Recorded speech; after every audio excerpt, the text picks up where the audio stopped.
With the cancellation of many of this year's leading industry events, the Steam Game Festival has returned to help promote indie game developers who've lost the opportunity to demo at such shows as E3 and GDC.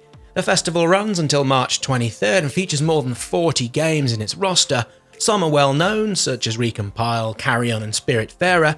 However, in this video, we're highlighting 10 of some of the most obscure games, which all have free demos you can play right up until March 23rd. Before we crack on though, let's begin this rundown with a few honourable mentions.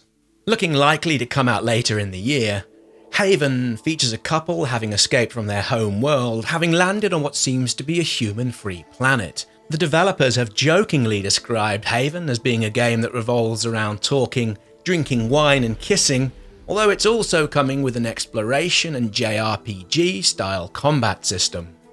The second of our honourable mentions, Duster, is a Wild West roguelite, where you experience the life and journey of a cowboy heading out west towards Californian gold. Now, we really like the sound of how you're free to play this, as you find it with all guns blazing, or perhaps taking a more laid-back approach using sneak and stealth. We're also quite taken with Duster's blend of humour, and it's slated to come out in late 2021. The last of our honourable mentions for this spring Steam Festival, Say No More sees you play as an intern at a company run by some truly horrible and arrogant people, where you'll get to face off against the office bullies, inspire your fellow employees and destroy the evil company from within. Say No More should be out at some point later in the year. With those honourable mentions now all taken care of, let's jump straight into the top 10. Up first and at number 10, Raji, an ancient epic, first popped onto the radar back at the GDC in 2017, and we've had hands-on time with it a couple of times since. It's an action, combat-based platformer featuring a girl chosen by the gods to fight a horde of demons who've invaded her human realm. A place where too many people have become lazy, and people have also forgotten their old ways of alchemy. During the demons' initial onslaught, Raji's brother was also taken hostage, and having been chosen by the gods and given their powers, it's all down to Raji to save not only her brother, but the whole of humanity. Simply put, we love the look of Raji and how it seems to be a mix of Prince of Persia style of gameplay with the added combat sections. Having once more played the demo just before pulling this countdown together, the combat just works so well with the melee attacks feeling firm and meaty, all the while with the ranged assaults also offering accurate and an enjoyable way to see away the demons. It's also just so very pretty to look at, with every aspect of the game combining hand-painted textures, all rendered in 3D, which adds to the overall sheen. Raji, an ancient epic is expected to come out in Q2 of this year, and while you can only play the demo right now on the PC, we understand it's also coming to all of the usual consoles. If, like me, you've ever tinkered with some home brew and wondered what it might be like to scale such a distillery up a little, then 100 Days should very much be on your wish list. As you can probably guess, this one is a wine-making sim, with the aim being to make money from the sale of your wines and then expand your vineyard into something bigger.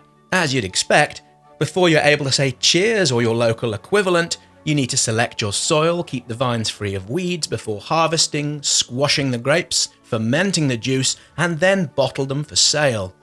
We met the developers of 100 Days in London last year, and it's clear from their passion about winemaking and wanting to demystify the process, and in doing so make such knowledge more accessible. Well, that's a worthy aim, and if we learn even the tiniest bit about winemaking and tasting, well, that's all fine by us. As for the launch date, well, the Steam homepage says it's coming soon.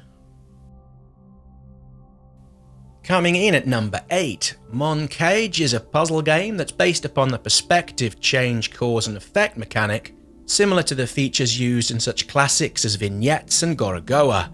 When these games work, they have a huge power to make you feel so damn clever in figuring them out, and this is very much in evidence here. This puzzler has what's called a locked-off perspective, with a single focus of a cube. As you play, the cube's surface acts as a diorama, where you're able to zoom in and out on the surface, and with doing so interact with objects. Having done this, you can make connections from scene to solve the various puzzles.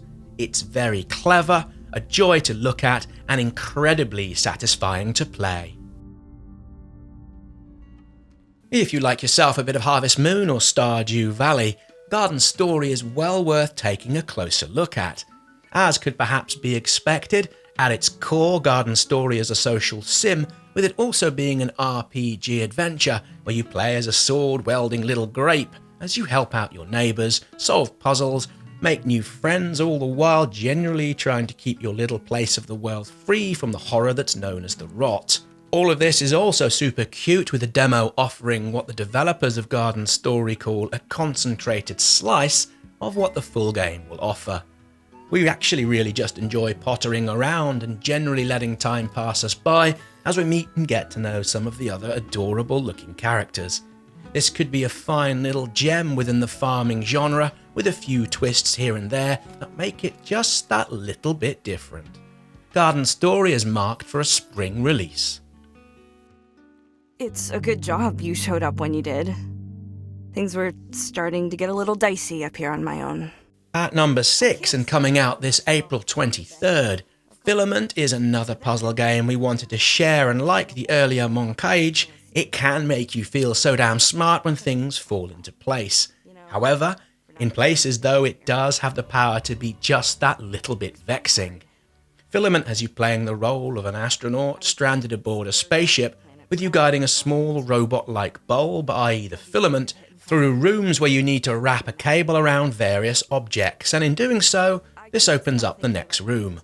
While simple enough at first, the demo shows how ingenious Filament actually is, with it taking a simple puzzle premise and gradually adding more and more iterations around it. There's also great looking 3D art style at play here, which reminds us a little of Portal. Alongside the puzzle sections, you've also the chance to explore the spaceship, where you can go about finding more info about the crew and the story overall. Now there's great potential with Filament, and we eagerly await its full release next month. Moving on into the top 5, we have Evans Remains, which comes to Steam, PlayStation 4, the Switch and Xbox One on June the 11th. Part mystery, part puzzler and part adventure game, like all of the games in this showcase, its demo is available to play by way of Steam for free until March 23rd. With its story around the search for a missing boy, it's the logic, platform-based puzzles this game offers which has us wanting to share it with you. Just like Filament, some of these puzzles are devilishly tricky, with their solutions based upon at times 2 or more different mechanics, all of which you'll have been introduced to and learned in the early sections of the game. There's also a deftness of skill within the platforming, and while this isn't one of the most accessible games on the list for those without such skills, there's also a fine story going on here, and based on the demo alone, Evans Remains has plenty going on for us to want to see more of it when it's out, some point in the summer. And at number 4 we have Aeolis Tournament, which is honestly a delightful looking 3D action party game for up to 8 players, where you can compete across numerous modes. It's super easy to play, with it using a one-button mechanic, where your character uses an air cannon to release a column of air which is used to push away an opponent, help you move across slippery surfaces, or even for chucking projectiles across the maps. Described by the developers as being charmingly chaotic, it really is, with the full version coming out this May. And while there is a tournament mode, it's the local and online multiplayer action that has us wanting to see more. This is fun, it's silly, it's also very brilliant. At number 3, and in development since 2015, Elden Path of the Forgotten reminds us all here at Get Indie Gaming of something you might have seen from a multi-loading game on your C64 or other classic 16 and 8-bit platforms. It's best to describe this as a medieval RPG, with it having roots in eldritch horror, and to be honest with you all, we're thinking the pixel artwork here is genuinely stunning, with its depictions of violence and gore being right up there with the best of them.